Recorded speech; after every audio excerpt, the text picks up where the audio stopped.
arrintaanu wax weyn bay taraysaa waxay taraysaa in awooddoodii la wiiqo in moraalkoodii uu jabo maxaa yeelay meesha hadda la busay shalay macdarad oo gobolka bay ka tirsan waa area la yidhahdo doodaale buur afkeeda oo hawd ah oo buurtana galwaay baa la yidhahdaa deegaankaas waqti yaqaana oo biyo badan aagaasna ma aha meel maanta iyo berri lug lagu tegi doono waana aagaga ay degan yihiin ayna ka soo abaabulaan dhibaatooyinka intaa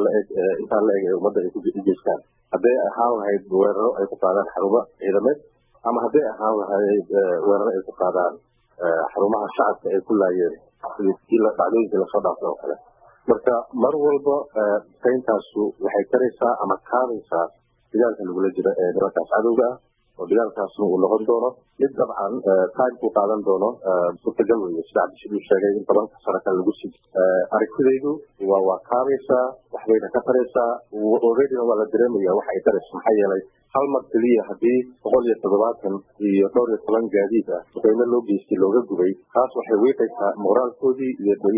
dhibka ay soo abaabulaan